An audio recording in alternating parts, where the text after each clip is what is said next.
Welcome back to the Iron Sights podcast. I'm here with a brand new friend of mine through the community that I'm heavily involved in, Anshil Popli. Anshil, welcome to the show. Thanks, Guy. Happy to be here. Very hyped to have this conversation with you. Me too, man.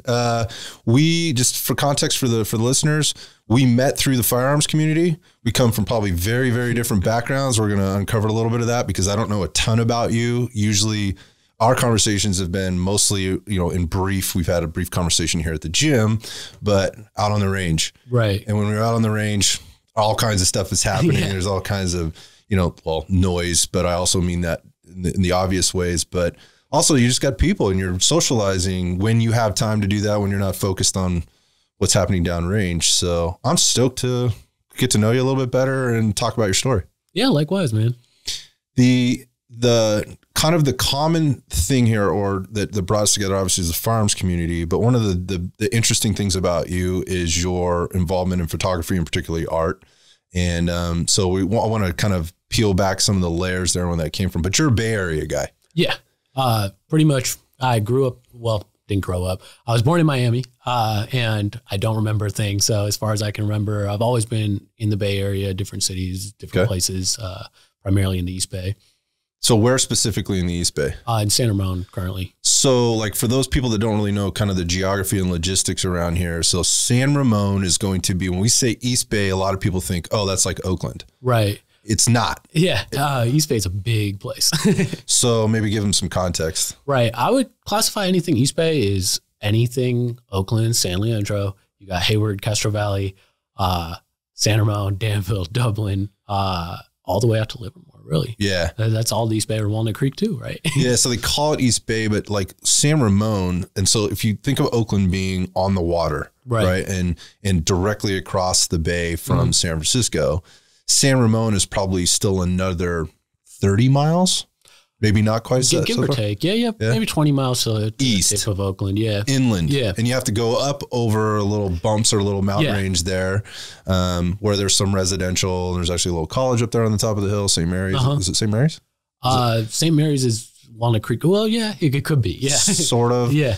But there's like a lot of separation there. And my experience with San Ramon is that's kind of like the residential bedroom community for a lot of people that work in the more, what I think a lot of people think of when they think of the Bay Area, Oakland, San Francisco, they actually commute in. Right. Yeah. I think as far as it's changed a lot over the years. I think earlier it was kind of there were more regular folk there, like most of the Bay Area actually. But just with the housing crisis and everything, it used to be a place that like, hey, I can't afford or I don't want to live around all this noise. And San Jose, Fremont, next to where I work. And here I can afford a pretty affordable house. So there's still a lot of that. And there's still a lot of generational families out there. But for the most part, nowadays with rapid construction and the way Bay Area real estate's going, it has gotten pretty crazy. So talk about growing up in San Ramon. Yeah. It was strange. First, there was definitely more of a humble vibe to it initially. And as time passed on, the vibe kind of became different with rapid development. And like when I remember when my parents bought their house, the road was a gravel road. There wasn't, it wasn't even paved. There was no tiles in the house. I remember spending Christmas morning when I was a kid and there were just thousands of ants all over the floor. And you're right. nothing was done. Right. So I remember not really initially liking it. And, getting older, it's changed a lot in some positive ways and some negative ways, right? Like most of the Bay Area has. So as you're growing up, I'm just kind of curious because I do have some level of familiarity with that area. I actually when I was going to college, I lived with a bunch of guys that were from the San Ramon, Danville, Walnut Creek sort of area. And so I spent time there on the holidays because like growing up in San Jose, so to give again context to those who maybe not know, San Ramon's maybe 40 minutes, so call it 40 miles, 50 miles above San Jose. So it's not a far drive for us to go. So I'd go up there and hang out with them maybe on the holidays or the breaks or in the summer or whatever and see them. So I kind of know that area. And I had dated a girl for a while that was right from that area. And this is what I remember from it. And so we're going back to mid 90s. All right. So mid 1990s. let's just say, I'm going to be real blunt about it. It was very white. Yeah. It was very like executive. So a lot of people working for very big companies, I'll name a few. Chevron. Right? Yeah. Chevron was a big one. Another one was Deloitte.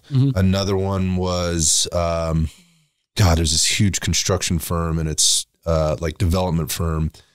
Bechtel was one of those. Like there were, and then there were a lot of people there that serviced that client, or sort of had clientele there, like serviced them in a way like they were accountants, they were attorneys, right? And then there was the salon owners and the restaurant owners. It was sort of a more affluent spot, to say the least. So it's interesting. So down the hill from San Ramon, to this day, it's more electricians and things of that sort. And then the newer development that's up the hill is more what in tune with that. But yeah, it's primarily white. And now I think real estate's off the roof, like most of the Bay Area. I think in the last 6 months, just from what I've looked up on the real estate chart, it's absolute insanity. And it's interesting to see the kind of mix between the two. Like, it almost feels like there's two different communities in the area.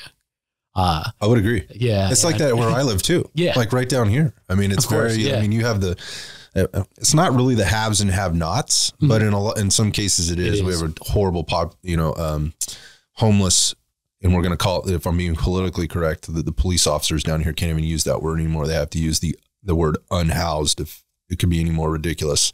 But the homeless population down here is just gone berserk for a lot of reasons that happened a lot during the COVID shutdowns and whatnot. But the point of this is there is definitely a dichotomy of what you see out there.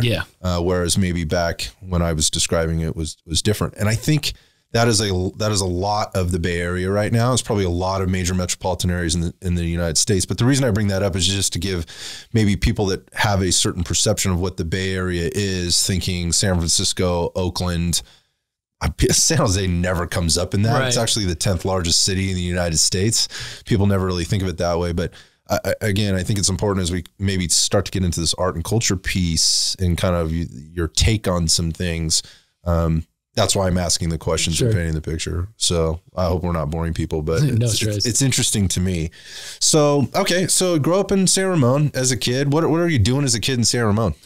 Oftentimes when I was growing up, my family life wasn't really the best when I was growing up. So, to be frank, staying out of the house a lot, playing with the neighbors till late at night. I wasn't really good in things traditionally like school, things of that sort, like things that my parents wanted to be in.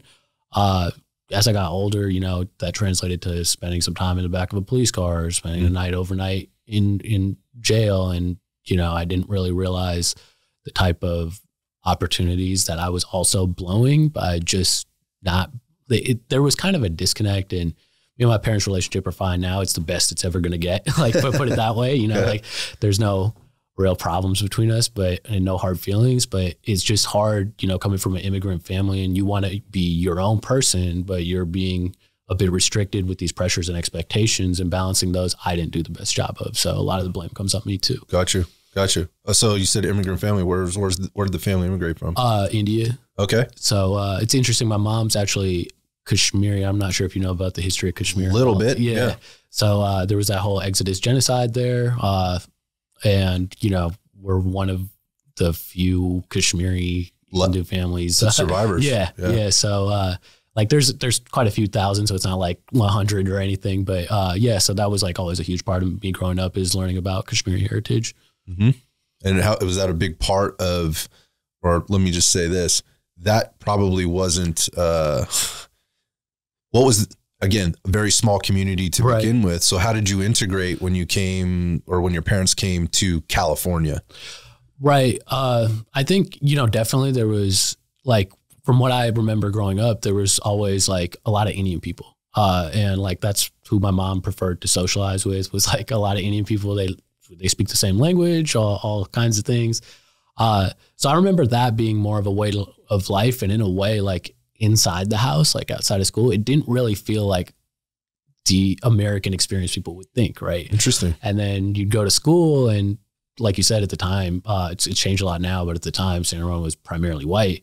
And so like, it was different. Yeah. You're quote unquote different. Yeah. You're other, as they say, right? Like, you know, like my mom would packing me like, she would pack me a sandwich for lunch. I would have like Indian food and people would be like, well, that smells so bad. Like, what are you eating? Like all sorts of stuff. So it was weird in a lot of ways, but I'm thankful to have had, you know, that experience and kind of getting that kind of tough love. And, you know, I have family friends that are like aunties to me to this day that will smack me around and tell me what to do. So, do they use a shoe? No, because the shoe thing's kind of popular. I have seen somebody use one, so it's not out of the question. That wasn't the preferred beating choice. Oh, gotcha. That's funny. Okay, so all right. So you mentioned earlier that you know, you may have made some poor decisions that landed some pretty heavy consequences for you. Maybe you talk about sort of being a young adult. Yeah, being a young adult, like, you know, honestly, I would say I was spiraling, not in a good way. You know, I was frustrated and I think I really wanted to create something. Growing up, I always played basketball in different leagues. And I don't know why, I just one day hung it up. I really don't know why. You know, I was hanging out with a lot of the wrong kind of folk, smoking a lot of cigarettes, like doing just anything I could do to get in trouble. I kind of wanted to like push the limit. Okay. And I don't know why that was. And I think just being creatively frustrated and who I was at that point in my life, I think it's common for a lot of people that are coming of age where they got this stuff going on at home or these insecurities or whatnot, and they act up in a certain way because they can't express themselves or channel their energy into anything productive. So I felt like I got caught up in that quite a bit. Made some bad decisions, to be frank, but was thankful enough to get pulled out of it. So let's talk about that. So you mentioned creatively frustrated. Mm-hmm. So what was in there? What was kind of boiling up that you felt you were restricted in doing? Right. You know, for me at the time, like I always knew I really liked music. I don't have a musical bone in my body. I thought I wanted to draw or do graffiti or things of that sort. Mm-hmm. Wasn't good enough at that. And, you know, like when it came to, it was funny, I took a photography class in high school and I ended up really liking it because I'm just like, dude, like this is something I could do. Like it's more of a trained talent than a raw or natural talent. I believe, you know.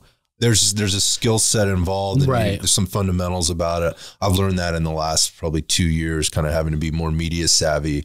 By no way savvy, but trying to get there and starting to really respect. There's a talent level that comes with it, but there's a high level skill set, technical skill set that comes along with it there's this creative piece to it. Right. So there's like this technology meets technical meets art and meets creative that I'm always, and people coming from all these different angles. It's been really interesting to kind of see the different things that people are capable of or how their minds work around things like photography, and videography and things like that. So, all right. So you take a class and you're like, dude, I think this is it. Like, actually, like after that class, I didn't get good grades in that class. And like, I remember par for the course though, yeah, right? I remember the teacher at the time. I don't know if it was because I acted up a lot in that class and I would just, you know, make a fool out of myself or just be disruptive. I always got bad grades in that class. So I'm like, man, maybe I suck at this too. And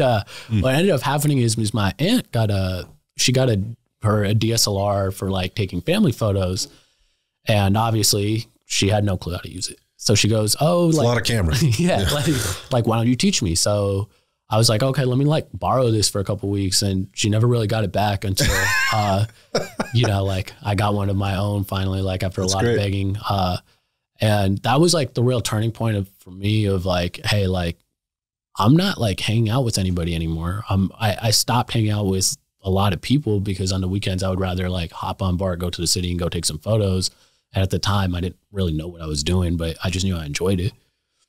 So can I ask you about this class? So where was the class offered? Is this something that was offered, say, in high school? In high school. Okay. Yeah. So it's interesting because all that stuff's been pulled out of the schools now, more or less. Unless you're, I didn't know that. Yeah, unless you're, well, that might be a huge blanket statement. There's a 10-year-old, right, and that stepdaughter, and she's experiencing music right now and some amount of drama. And so it's not really fair, but she's also attached to a sort of a grouping of schools that is heavy music and drama focused.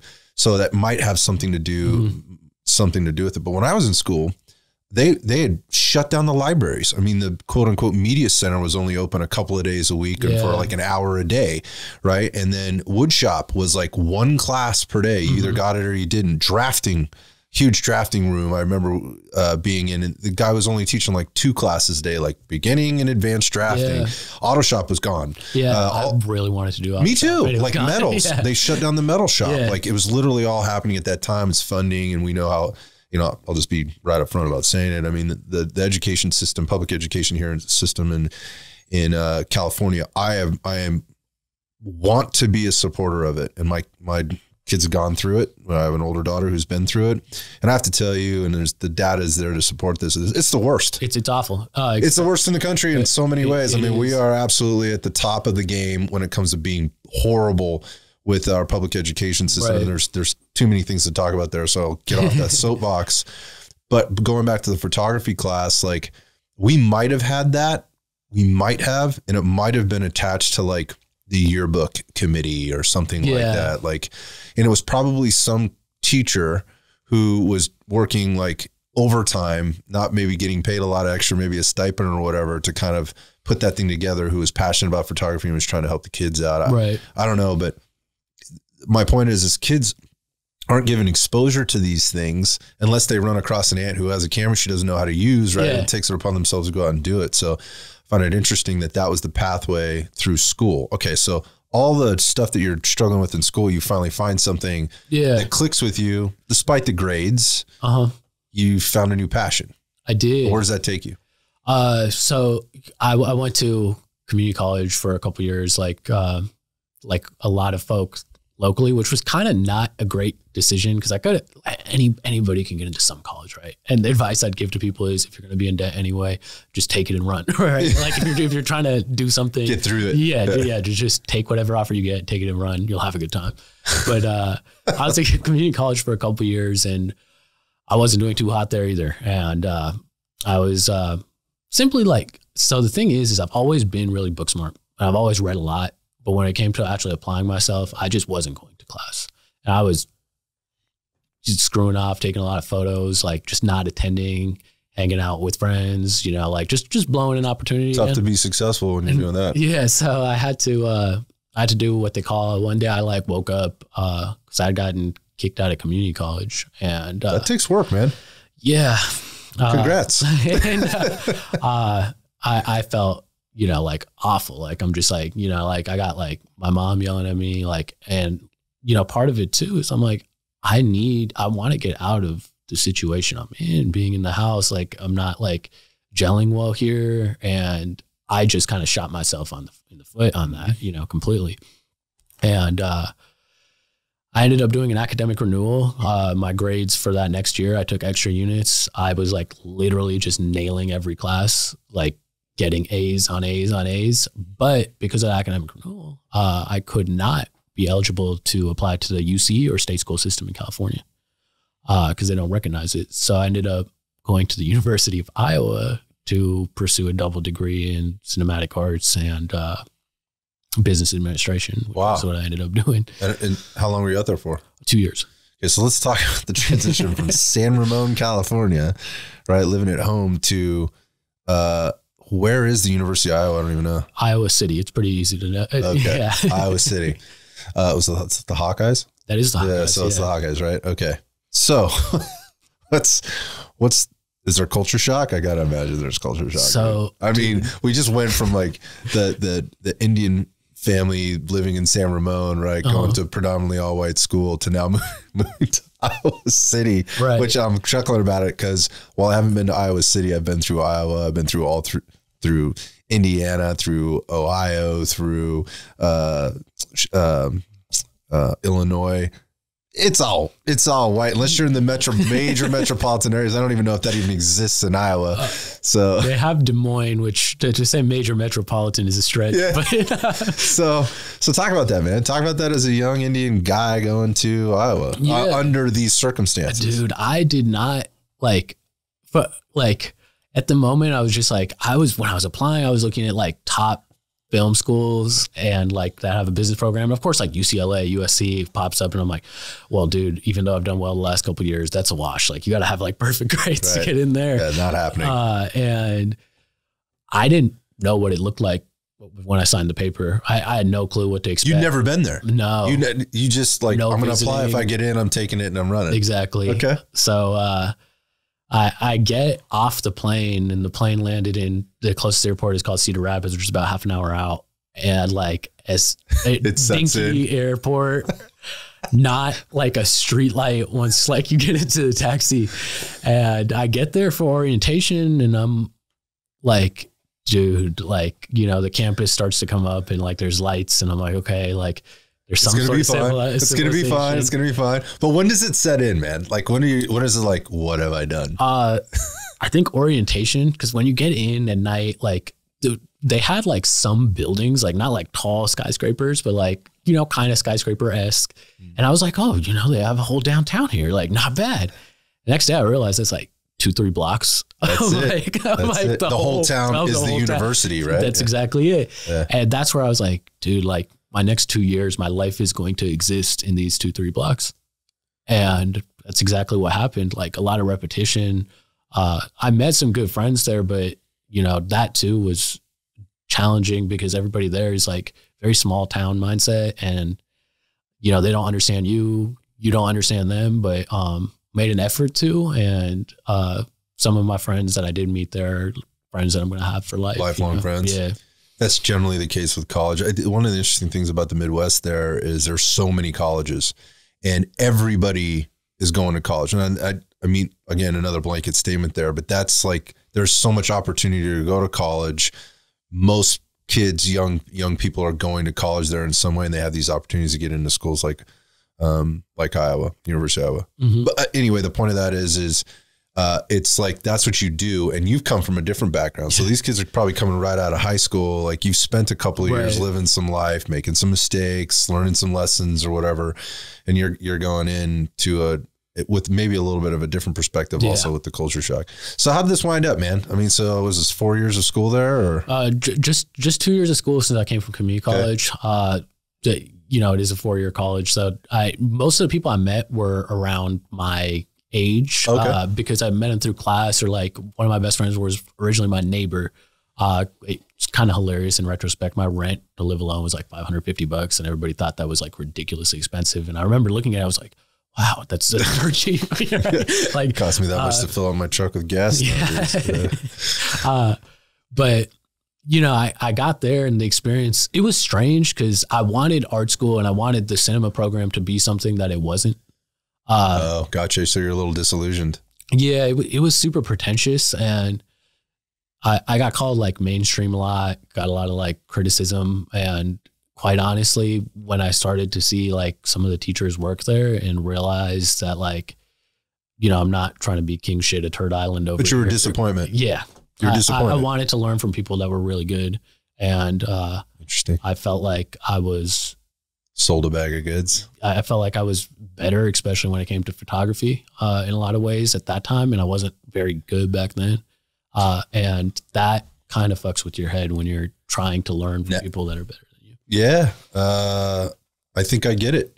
You know, you're always striving to look. I've had people sit over in that chair. One of them was a world class athlete, and he knew very early on, if I want to be the best in the world, I have to go train with the best in the world, and I'll do whatever I have to go do that. And if that means I got to go live on somebody's couch, you know, and be living in Russia, literally, or, you know, some other country, then I'll do that to train and get better. I'm willing to put that in.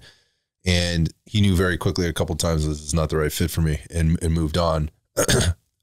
That said, I guess getting back to the and getting to the point as we get into the photography and the art, What was the end game? I mean, obviously it's to graduate, get your degree, get your papers, get out of there and leave. As you said, like having learned some things from some talented people and so take these things. But what were you thinking? Like, what was the end game?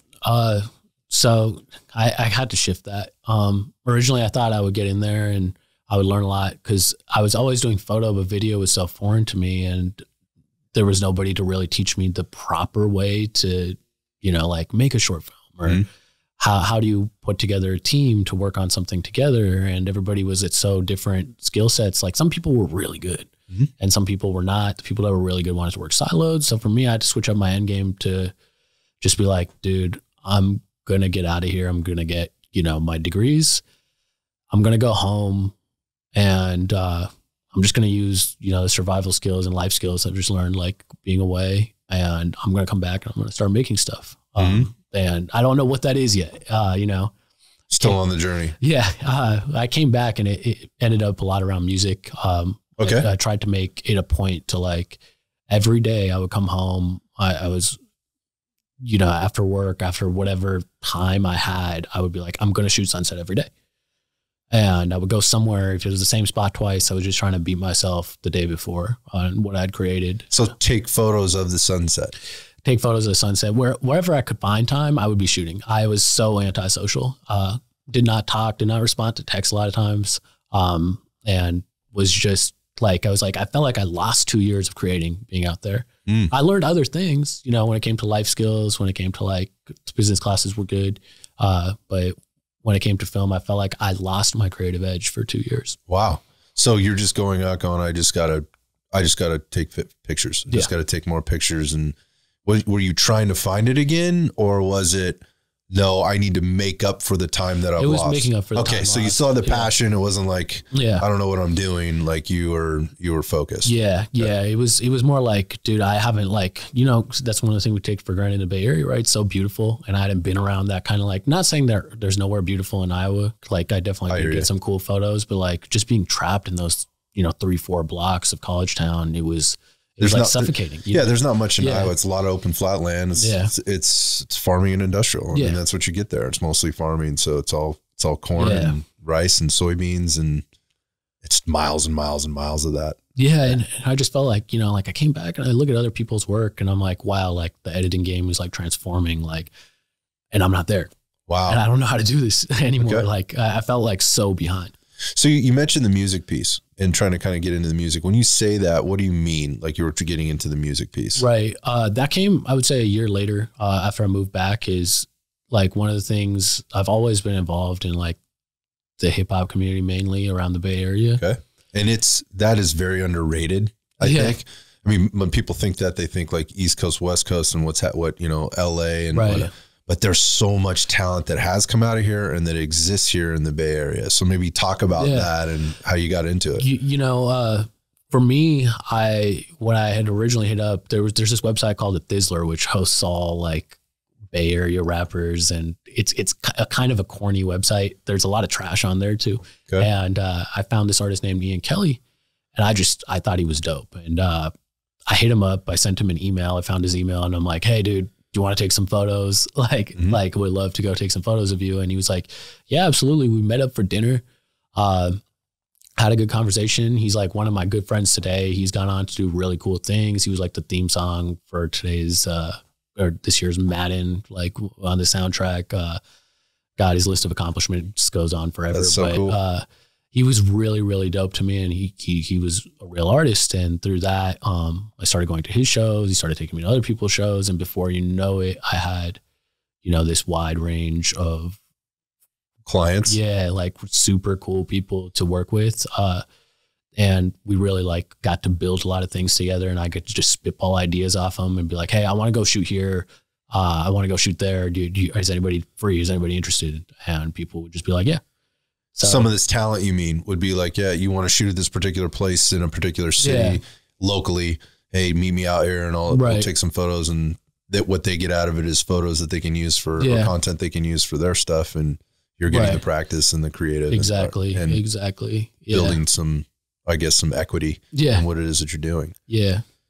That's cool. Okay. So this starts out as like, okay, now, it starts out as like, I'm taking pictures of the sunset, but I think I know the direction I want to go. Yeah. Now you start getting there. What were some of the good things and the bad things about the music industry and going about it the way that you went about it? I would say, like, for full transparency, I have like a big heart when it comes to a lot of things. And sometimes that gets me screwed over. And sometimes it really comes back to, you know, like, people appreciate that. Some of the bad things in the music industry are the constant politics, right?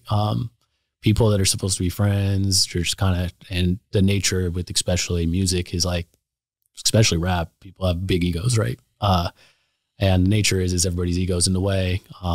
I've shot with some people that I've gone on to do like even amazing things that I can't even like get a hold of on a text message now. So like, it's like we're strangers, right? And like, I've ate at their house, like kind of thing. You know, like, got it. Like we've had some stressful times together. So definitely the worst things, but the positive things on that note are the people that stay are like, you know, kind of like the 2A community. You're like, they got your back. Yeah, like, they got your back. Yeah. So it's like anything you need, anything you want to create. Do I need an extra? I can always like rely on some people. Or do I want to need somebody's house, somebody's backyard, somebody's studio? Like, I can give them a buzz and get access to that fairly easily. Gotcha. So this evolved, right? Mm-hmm. I mean, over time you've had this experience. You're talking about doing shows and traveling and been to some really cool places in the world. Maybe talk about that. Yeah.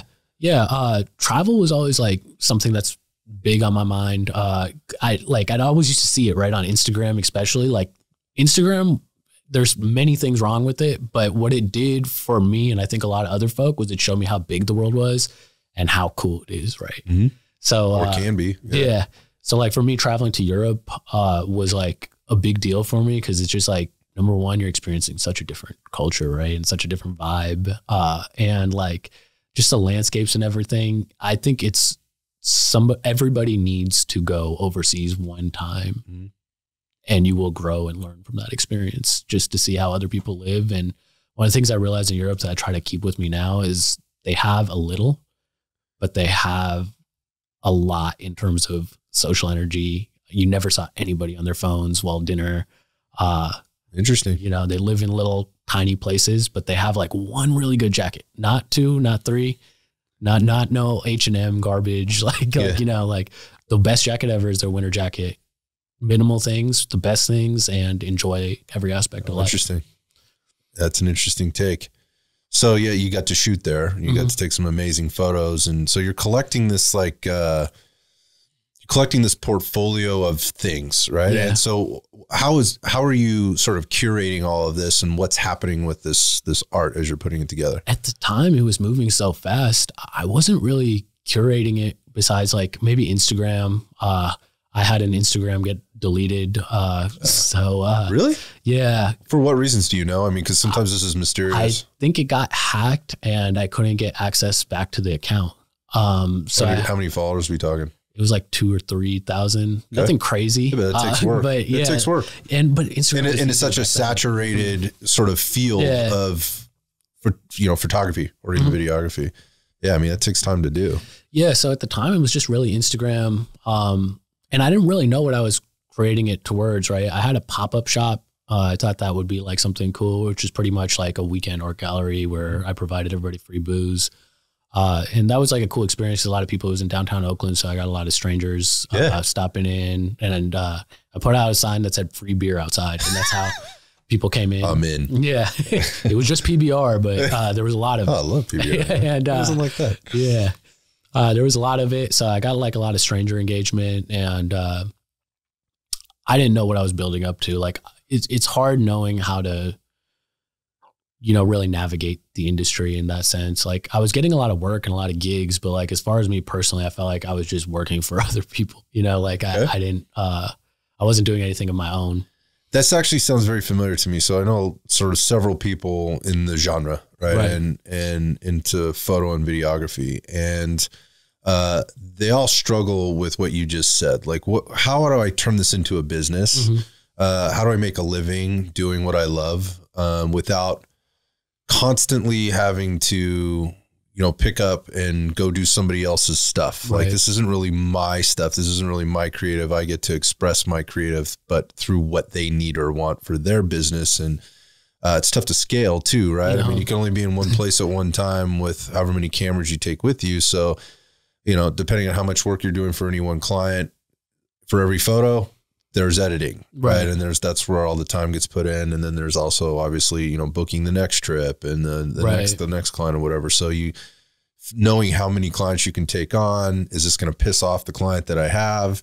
I don't want to overextend myself and potentially overextend my bandwidth and not be able to provide. I see this happening a lot. And I've done it. Yeah. Yeah. So it's not, I don't think it's an uncommon tale. And I also see it like a lot right now, sort of in the firearms industry, as there's a lot of people sort of coming up, and because it's becoming so popular and the media is starting to evolve it's evolving very rapidly. Right.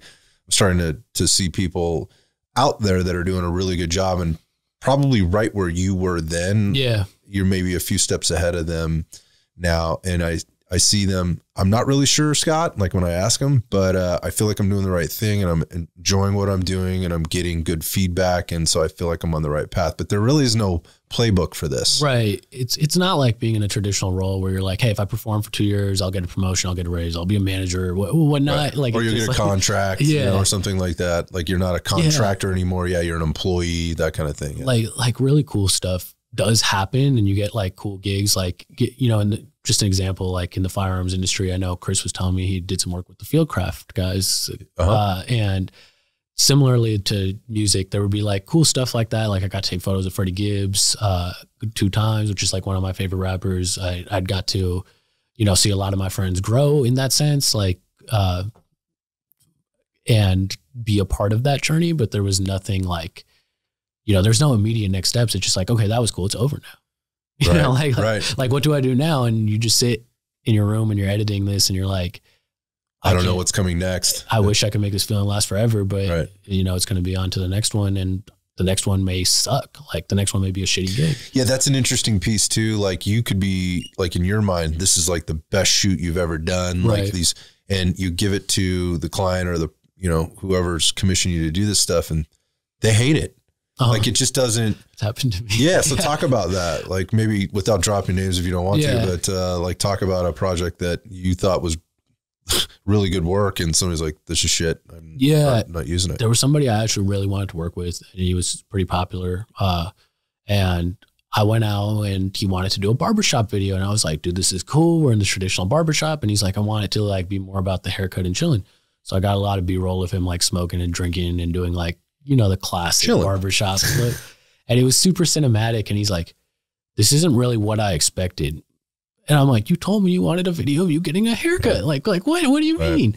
And he's like, it's all good, bro. Like, I'll pay you half, but like, this isn't what I expected. And I was just like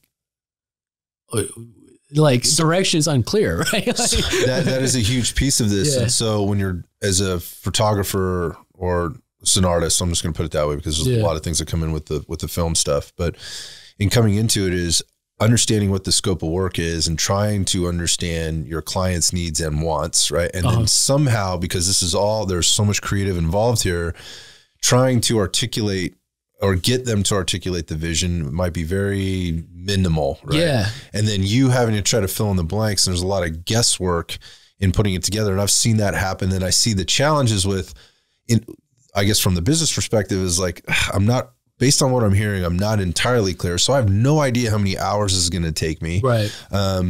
I'm guessing on the equipment that I'm going to need, and the location and, lighting and all of these things. So I got to rent this slide over here. I got to make sure I have this camera and this filter, this editing, whatever else. And so it's hard to be able to, for a client who can't really articulate, doesn't have a lot of experience, who's looking to hire somebody to put this project together for him, to say, well, this is how much this is going to cost. And they look at that and they go, what? Yeah. Right. And, or this is how much it's going to cost. And they go, that's cool, fine. And then you do it. And then they come back to you and go, this isn't what I wanted, and I'm not paying you. Right.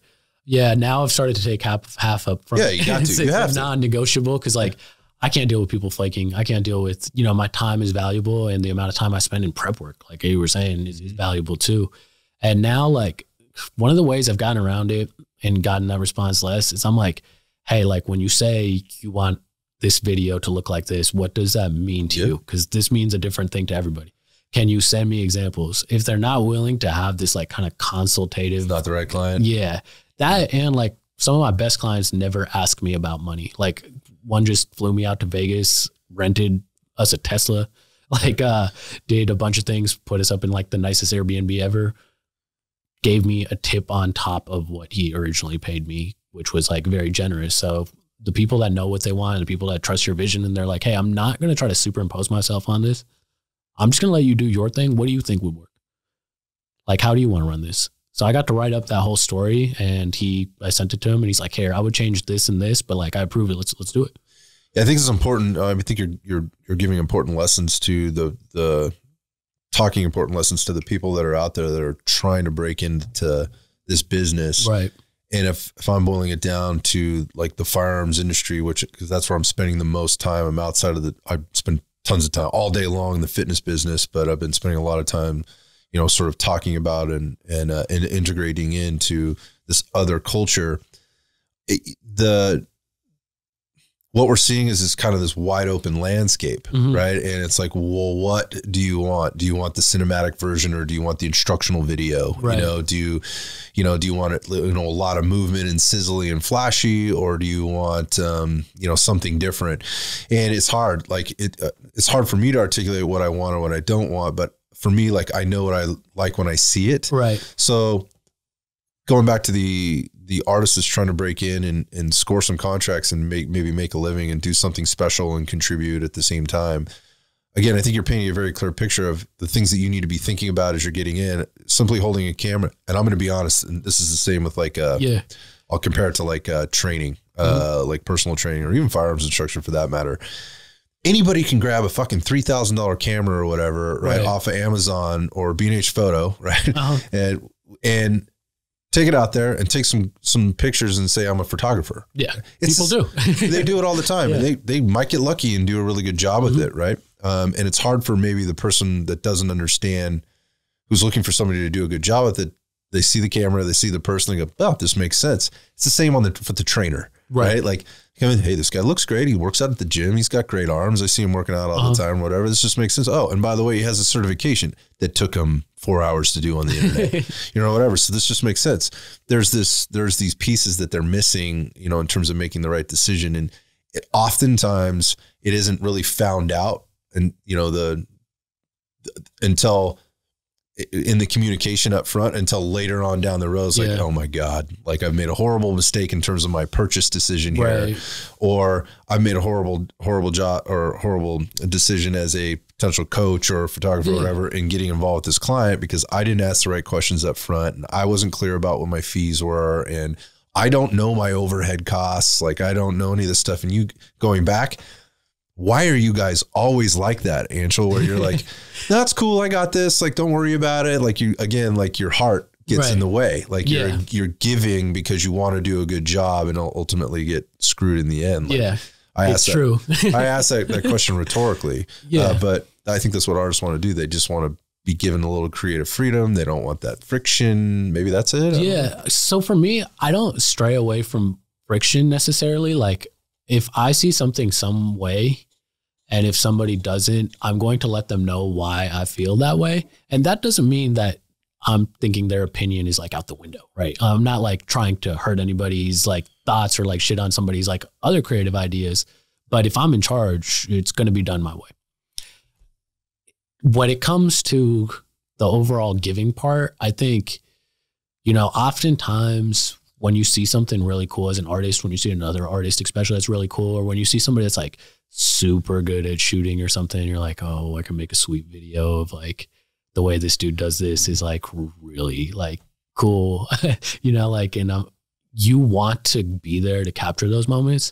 And sometimes you kind of throw caution and common sense to the wind.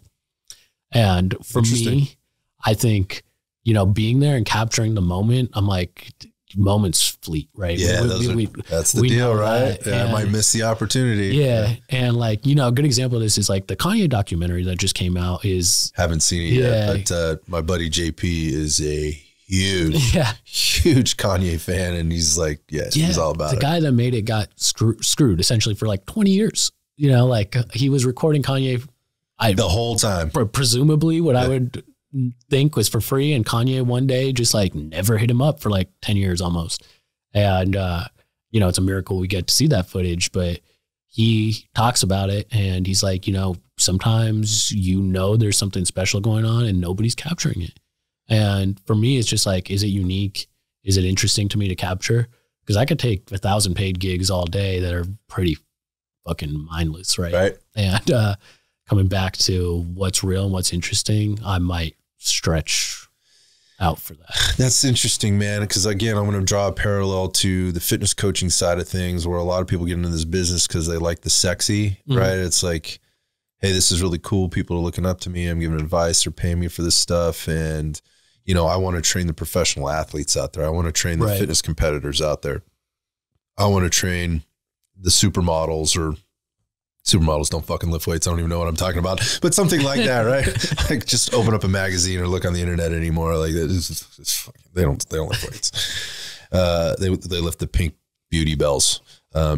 Sorry, not sorry. But the point of that is they want to train like the celebrity or the uber interesting athlete or whatever it is. And the reality of it is, that's not who stays and pays. That's not who you're going to train. You're going to train Sally Jones, right? Or John Smith, the 40-something, you know, housewife, or and when I say that, I mean like homemaker, or, you know, the dude that's just been running hard, chasing his career and his tail, and he's fucked up his family life because of it or whatever else. And he's just in here like, dude, I just need to lose 20 pounds and feel better because I feel like shit. I look like shit, and I'm acting like shit, so help me, you know, kind of thing. That's the reality, right? That's most people. That's 99% of people that you're going to work with. And by the way, those end up, if you stay in this business long enough, what you find is those are the ones that provide the biggest reward, like the emotional satisfaction.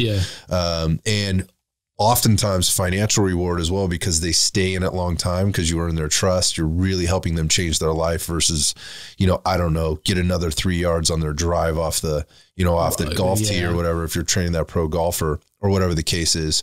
And oftentimes that type of training for the experienced or the seasoned veteran trainer is really mundane. I mean, it's just the fundamentals, it's basics. And so going back to like the mind numbing stuff. It might sound horrible for me to say this because I like the people, you know, I always did, you know, when I was coaching regularly, but it was fucking mind numbing. It was not challenging. That's exactly how I feel too. It's like, dude, I can pump out decent stuff. Like I can pump it out. It feels like a routine. And like I said, it's just exercising the fundamental. Like you said, it's just exercising the fundamentals, right? And at the end of the day, like you come back and you get in this routine where you're like, wow, I've gone 2 months without anything like interesting happening. Wow, I've gone like 3 months. And then you're just like, it starts to eat at you and you're like, this is not what I'm capable of. Like, I want to be, I want more. Yeah, I want more. And, you know, never settling is something we all stretch to do, right? Or you should stretch to do. And you have to take action. I don't want to feel like I'm on the Truman Show. You know, like, you gotta, exactly. You gotta have a vision, right? And sometimes there's some, you might need to try something outside of the ordinary and maybe a little uncomfortable, to challenge yourself to maybe know what that next thing is. So I want to transition here. Sure. Like you did something after a very long time you hadn't really thought of doing, but all of a sudden kind of did it. And that is you created a book. Yeah. And so we have the book here for those people that are watching on YouTube. It's called The Wild Wild West, Anshil Popli. And I've been honored with a copy of this book. And I have to tell you, man, one of the things that, first off, for the listeners, it is purely photography. It is not all of, but it's just Anshil's work here. And it's everything, all the photos in here are within the Bay Area, with the exception of a few. There's some that are in Europe from European travels, but you'll find pictures in here that really capture the essence of the Bay Area as a whole. It's not just, you know, downtown San Francisco. It's not just downtown Oakland. There's kind of shots of all over the Bay.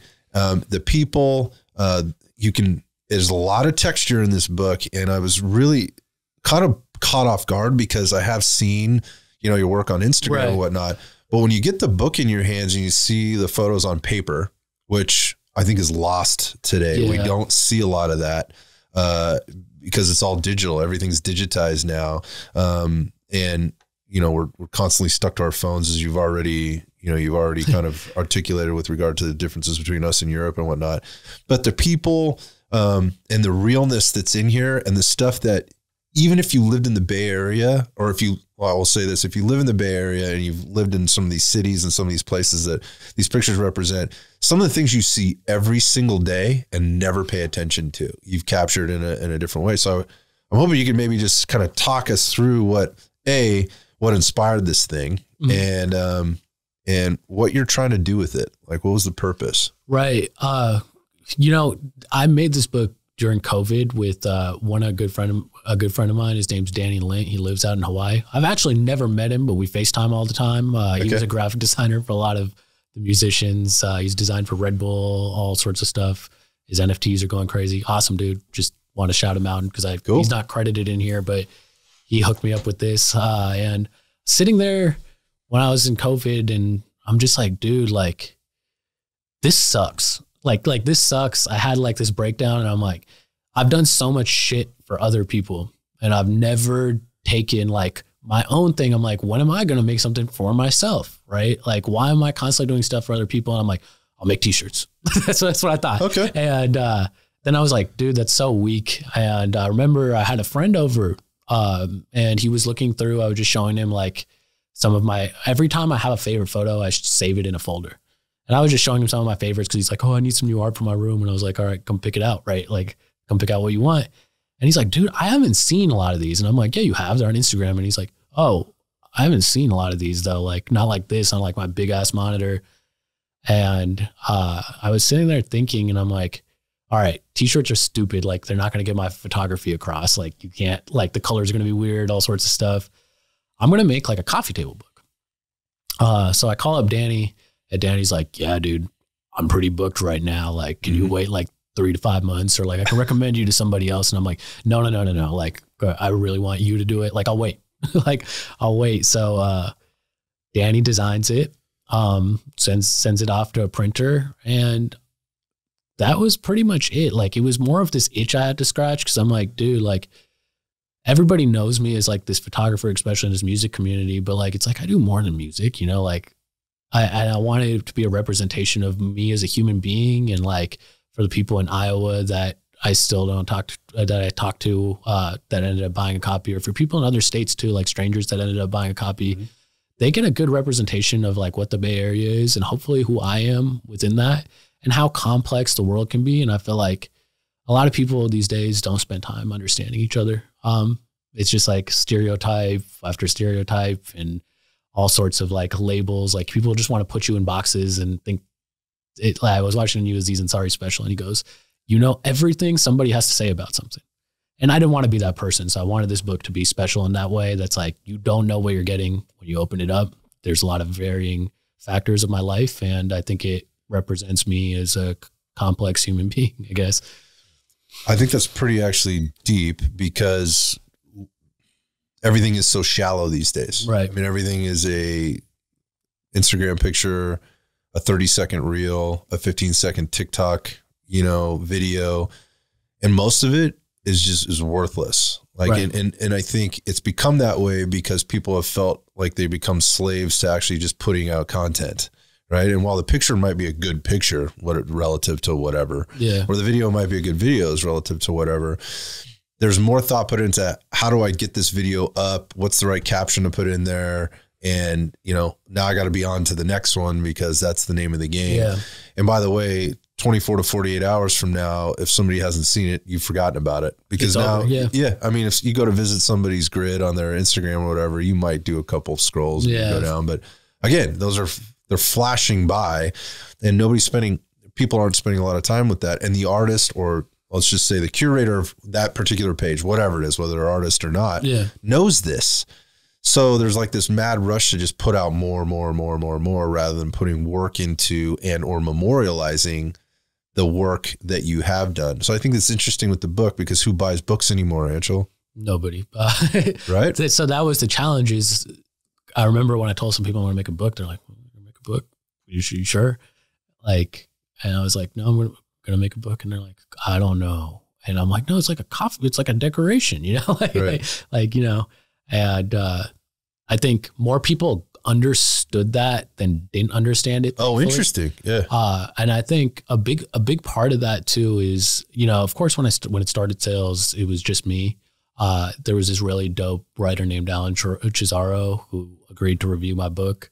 I met up with him. He was really busy. I met up with him on Point Richmond. He was walking his poodle and, I handed him the book. We took a quick walk and he was just like, all right, dude, like I'll give you a call or whatever.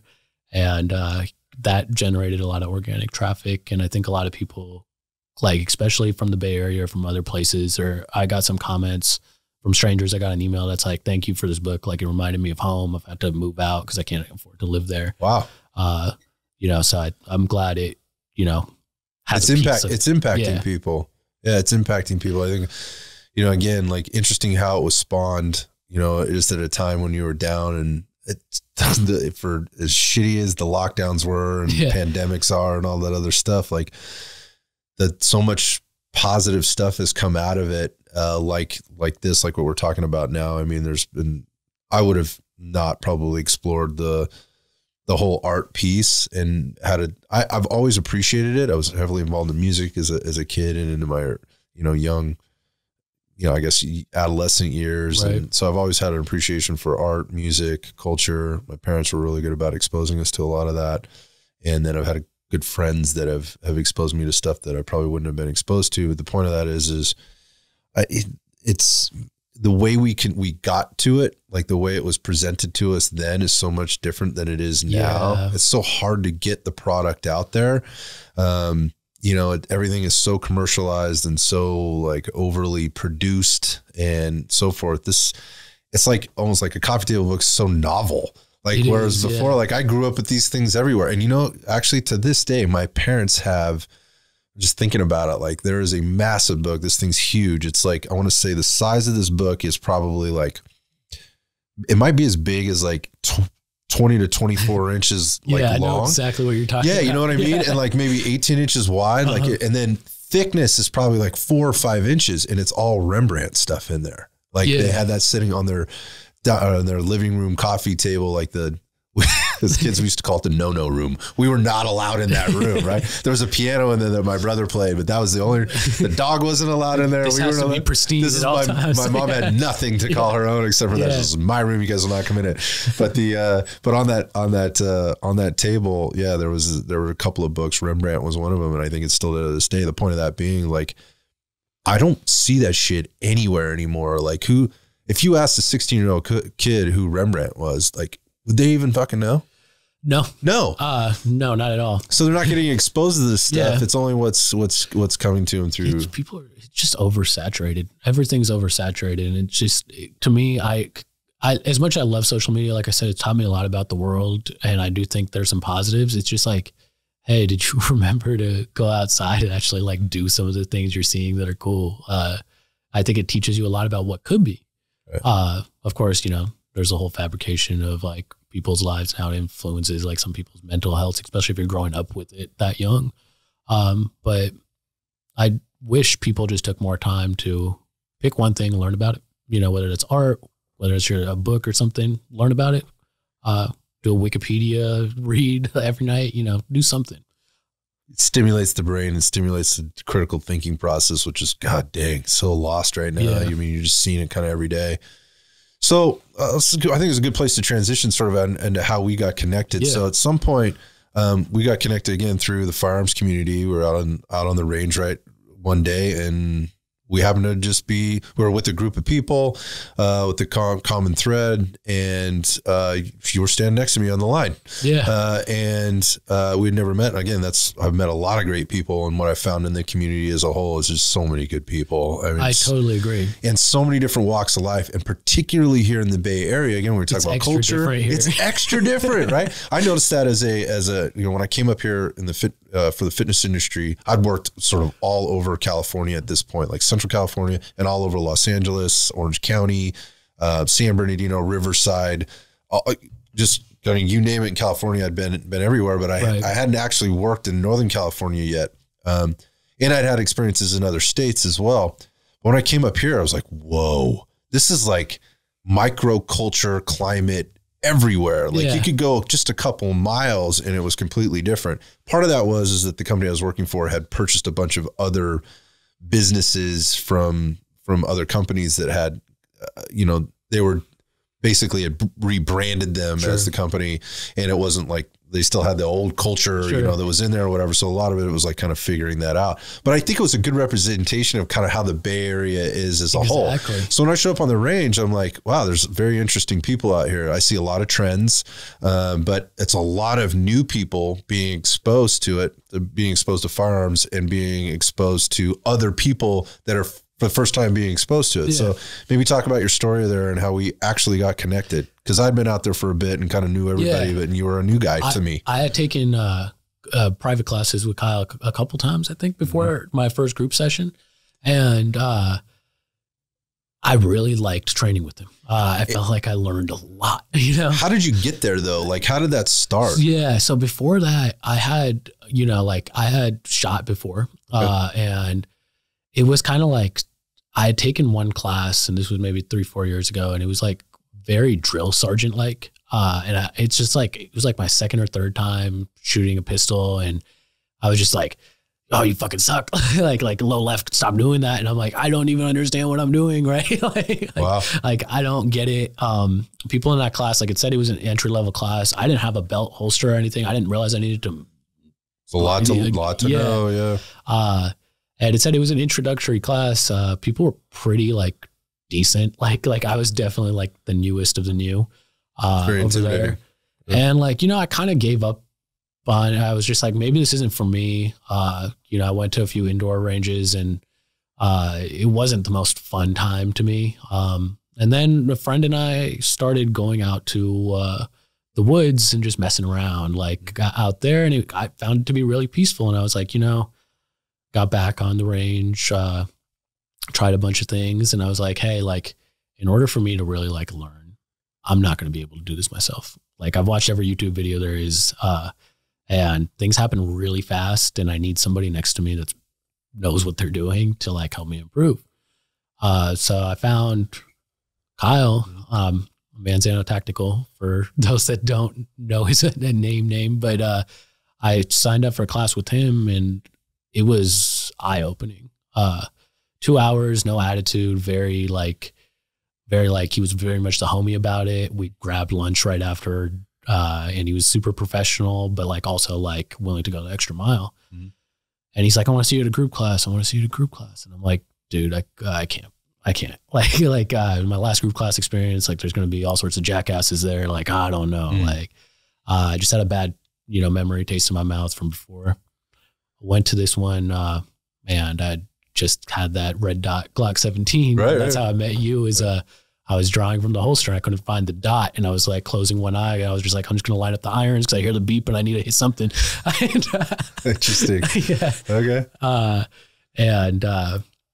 Yeah, since then it's been a blast. Like I've taken photos with, Chris Concealed Cameraman. Yep. I've talked to a few other people. Kyle's actually like, he was the one that helped me set up my belt for that course and everything. He FaceTimed me because I couldn't figure out how to put on a Malice clip into Molly and all sorts of stuff. So it's been, an awesome experience. And you're right. Like so many different people from so many different walks of life, dude. And especially in California and Bay Area, it's not like in Tennessee, I would know what to expect more or less, like if I'm in small town Tennessee, but in California, it's like some dudes are like working tech jobs. Some dudes are like, entrepreneurs like you, like the gym life. And some people are like exactly what you'd expect, but like everybody's there to learn and everybody's there to help each other out. Yeah. It's a pretty powerful community. That was one of the things I was drawn to. And what I found is everybody wants to help. And so that's right. You're going to fit right into that, Anshil, because of, we already talked about you having a big heart and the good shit when you see it or feel it, right? And you want to be a part of it. So it makes sense that you kind of latched onto it. So again, I just drawing the connecting the dots. Mm-hmm. Does that fit into any of the things that you're trying to do with art, or is this completely separate? Like it really does. I think, you know, for our next book project, one of the things that I haven't seen. So there's going to be another book. There is. Yeah. Okay. I liked making this one so much, and something about having hard copy like in hand. I was like, yes, like, like this feels good. Validates it, memorializes it. Yeah. Yeah. But one of the things I haven't seen, especially come out of California, is, as you mentioned earlier, is like the community's kind of growing with a lot of momentum. Oh, crazy here. I mean, when you look at the amount of revenue that gets made, first off, what was California? It's the 6th largest economy in the world. Yeah. Right. Facts. Yeah. Right. So think about that. Right. And then the second part of it is how much revenue the industry as a whole is pulling out of, or is being driven through that California, that 6th largest economy in the world. It's massive. Enormous. It is. I don't think a lot of people really understand what that really means. It's huge. Yeah. So yeah, it's not just growing, man. It's like wildfire. Yeah. And I think, you know, a lot of the things I'm seeing too is like growing in the right direction too. Like, it's just like, I'm not any expert shooter or anything myself. But I think the people that I'm meeting and the products that I'm seeing coming out and the kind of stuff that they're saying about like the way brands are advertising themselves is very modern compared to what you would have seen, you know, 10 years ago when I looked into this. For sure. I would say even like 5 years ago. Yeah. It's advanced. It's super up to date with the times. It's becoming more inclusive. I think, you know, even when I started 3-4 years ago, it didn't feel like an inclusive space at that time, or maybe I just took the wrong class. But I think now it's just like, there's so many methods to get involved and go train, or, you know, even if your thing is going to a stall at the range and doing it, like, it's becoming more accessible to find like the kind of knowledge you need on YouTube to get yourself started, at least in a safe fashion, and figure things out yourself. But yeah, there's going to be another book around that. Really is one of the things that, as I've taken more of a journey into exploring the 2A community, I'm a big fan of like engineering and things that look cool. Like there's an aesthetic to everything, right? And one of the things I really want to do is I want to blow the size of this out of the water, and I want it to be 200 pages. Oh shit. That's, so to give context, what is this? Maybe like 80? Yeah. 80, okay. 80 pages. Yep. 82, I think. But yeah, I want it to be 200 pages. I want it to be wider, bigger. And I want it to be a variety of folk in, you know, the California Bay Area specific gun community doing fun, you know, 2A positive shots, nothing too crazy, nothing too like aggressive. Yeah. Yep. Like we're not talking about like pointing guns at cameras or anything, you know, like I think I get it, but a lot of people might not, they might not have any idea what that means, man. It's scary if you don't understand it. And I understand that aspect. And all I'm trying to do is, you know, educate people that like, hey, number one, like there's a responsible way to go about things where you're not hurting anybody, and you and your friends are having a lot of fun, or you and your community are just having a lot of fun. Number two, like doing that out of California, just given the social climate that we have when it comes to 2A rights. And in no way am I condemning any mass shooting or anything, but we have to start acknowledging with the amount of violence we have here with guns and the amount of strict policing we have around guns. And or attempted, or at least the illusion that we are policing. We are policing this. Yeah. And you know, I think just from my personal experiences, I think we have a lot of problems with, I'm not going to open a can of worms here, but like we have a lot of problems with a variety of different things here. Like you said, has or has nots, and combine that with mental illness and, you know, lack of overall care for any human being. We're in a bad place. We could be doing a lot better. Yeah.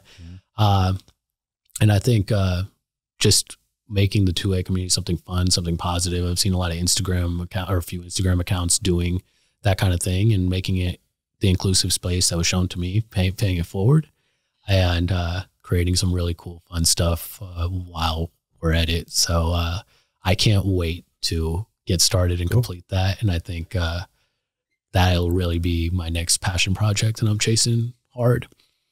It's exciting, man, because I think more people need to do it, because the more people, and when I say this, I don't mean to put you in a box, but I think if people listen to this and they hear your story, this might, you know, the way where you came from, again, and sort of the context and your upbringing where you came from, you're probably not what they're typically thinking as a pro 2A, person within the community. And what I would hope that they would realize and want to realize is that, I guess it's this. There are way more people like Anshil in this thing, right? Than people want to give credit to. Yeah. Again, I might be the stereotypical, like, okay, there's the old white guy, right? Big beard. Right? The big beard, right? With the, owns the gym, he's got the big boy voice, he's promoting fitness and, not eating like an asshole and, doing this kind of stuff. Like, that just makes sense. That would make sense, right? Yeah, but that's part of the beauty of it, right? Is like you meet people from different paths of life, and it's like, when you're on there, like, people think it's this whole, everything in the world has become so politicized, and people come there from all different, I know there's things you and I probably agree and disagree on. Absolutely. It's a place of respect, and you're there for one common goal, right? And I think that, like you said, there's a lot more normal people that are, forward thinking, that aren't what people would expect when you see like the 80s stereotype or the 90s stereotype, or even the early 2000s, like, FUD type folks that come. Or the opposite end of that, whether it's the goon guys or, who are like really trying to draw attention to themselves. When I say goon, I don't mean goon tape. I'm just saying there's this whole thing there for a while, right? Like, or the other end of it where it's just like the very, the soft guys or the military LEO type stuff, which, is very specific in the training and the intent and those kind of things. So there's just like this glomming together of all these things. And it really is it's the normal, average, everyday Joe, if you will, and whoever, right? It's not just males. I'm just saying that as an example that spend the money in this community, that are driving the innovation, right? That are paying the bills, that are doing all these things for all these other companies, that are getting involved in things that should be and need to be normalized. Yeah. And our 2A rights are very normal. They've been since the inception of this country for very specific reasons. They've been normal. And right now there is this portrayal from, and again, without getting too political or politicizing this talk too much, there's definitely an agenda, and there's definitely some messaging that's coming out of certain camps, right? And certain factions that is trying to make it very unnormal and make you an outlaw for even owning a firearm and or different things within, the realm of firearms. Yeah, it's hard to deal with. It's hard to deal with. You're almost criminalized. People want to throw labels on certain things, and I definitely have friends and conversations that I've had with friends that are pretty anti, gun or whatever. Some of them, and my thing is this, right? I'm not telling somebody like, hey, tomorrow I want you to go out and like hurt somebody. Yeah, right? Yeah. Or like tomorrow I want you to go own a fire. Like if it's not for you, it's not for you. It's a big responsibility too. You have to think of, are you mentally able to, do you have the means to store like, these are considerations you have to make, right? And I'm not telling anybody to get into it. I'm not telling anybody they have to enjoy it. But my thing is just try to spread the knowledge of like, hey, I'm a regular person.